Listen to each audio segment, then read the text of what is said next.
palavra de Deus nos diz: assim diz o Senhor, onde está a carta de divórcio que eu entreguei à mãe de vocês e com a qual eu a repudiei? Ou quem é o meu credor, a quem eu os vendi? Eis que vocês foram vendidos por causa das suas iniquidades, e a mãe de vocês foi repudiada por causa das transgressões de vocês. Por que razão, quando eu vim, ninguém apareceu? Quando chamei, ninguém respondeu? Será que a minha mão se encolheu tanto que já não pode remir? Ou será que já não há força em mim para livrar? Eis que pela minha repreensão eu seco o mar e transformo os rios em deserto, até que os seus peixes cheirem mal, pois não havendo água morrem de sede. Posso vestir os céus de escuridão e cobri-los com um pano de saco. O Senhor Deus me deu uma língua erudita, para que eu saiba dizer boa palavra ao cansado.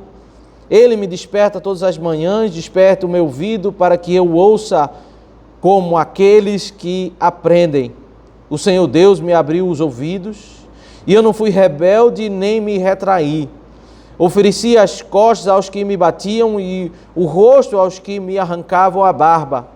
Não escondi o rosto dos que me afrontavam e cuspiam em mim. Porque o Senhor Deus me ajuda, por isso não serei humilhado, por isso fiz o meu rosto como uma pedra, e sei que não serei envergonhado. Perto está o que me justifica. Quem ousará entrar em litígio comigo? Compareçamos juntos diante do juiz. Quem é o meu adversário? Que se aproxime de mim. Eis que o Senhor Deus me ajuda. Quem poderá me condenar? Eis que todos eles envelhecerão como roupa, a traça os comerá. Quem de vocês teme o Senhor e ouve a voz do seu servo? Aquele que anda em trevas sem nenhuma luz, confie no nome do Senhor e se firme sobre o seu Deus. Todos vocês que acendem fogo e se armam com flechas incendiárias, andem entre as labaredas do fogo de vocês e entre as flechas que vocês acenderam, de mim lhes sobrevirá isto: vocês se deitarão em tormentos. Isaías capítulo 49 fala sobre o grande agir de Deus para com os gentios, uma grande remissão de Deus em todo o mundo. E aí, o capítulo 50, como que parecendo fazer uma grande transição, ele volta, o profeta ele faz isso, ele faz esses movimentos, ele lida com o contexto dos seus dias e ele trata sobre momentos da primeira vinda de Cristo, às vezes até a segunda vinda de Cristo. Ele volta a falar sobre o contexto do cativeiro, verso 1 ao verso 3, especialmente, e ele trata sobre o coração do povo que, porque estavam padecendo as invasões, que iria se culminar na ida para o cativeiro babilônico, eles começavam a questionar o poder de Deus. Cadê esse Deus que não nos ouve? Cadê esse Deus que não nos acode? Esse Deus que não luta contra os inimigos. Eles olhavam para uma situação caótica, os inimigos do povo de Deus, e eles achavam que Deus deveria agir protegendo eles. E Deus diz: olha, o ponto não é que eu perdi o meu poder, o ponto é que eu estou fazendo isso, eu decretei isso, porque vocês estão cometendo pecado. E Deus, ele para tratar com o coração do povo do Senhor, ele levantava uma nação ímpia para invadir o povo de Israel, levou o povo de Israel para o cativeiro babilônico, porque Deus se preocupava com a purificação do seu povo. Deus estava mais preocupado com a santidade do seu povo do que com o seu conforto.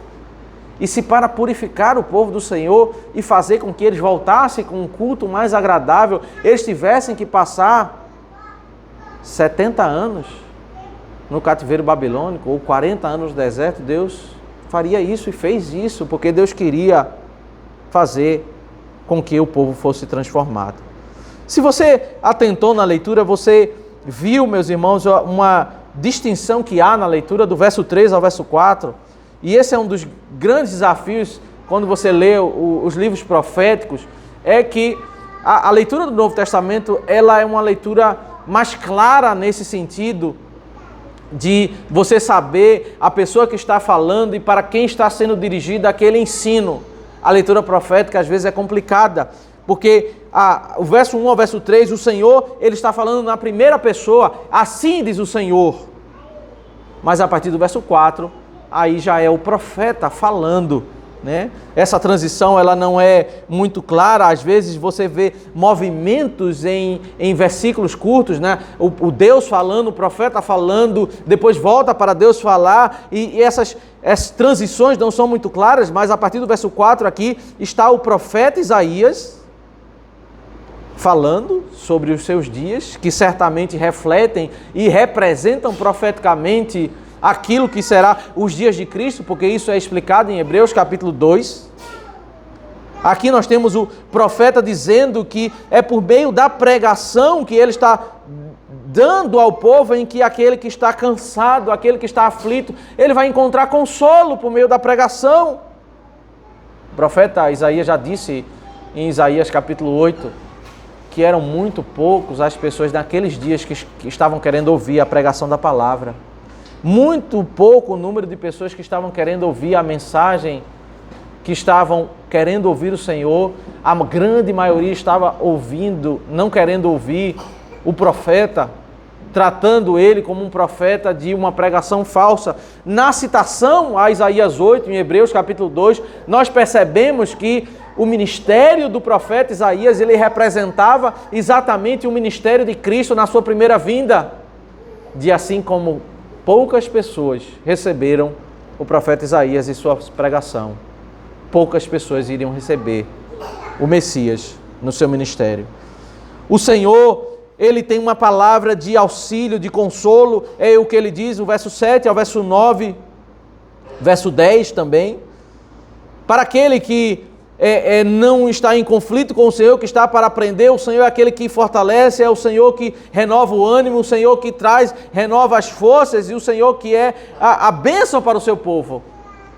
Mas o versículo 11 é exatamente a palavra do Senhor contra aqueles idólatras, aqueles que participavam de rituais, de acender fogo, de andar, né? Eles tinham os rituais pagãos de colocar as brasas e andar por cima das brasas.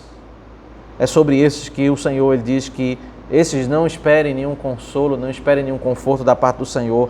Mesmo que eles fossem do meio da nação de Israel, Deus iria visitar eles com juízo. Deus iria punir eles. Eles não teriam nenhuma esperança, né?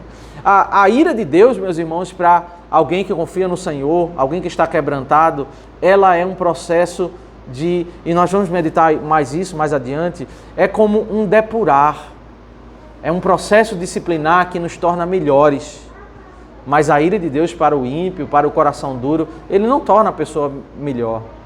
É destrutivo. A ira de Deus para o ímpio, para aquele que não tem um coração arrependido, é só a punição de Deus, o derramar da sua ira para destruir a sua vida.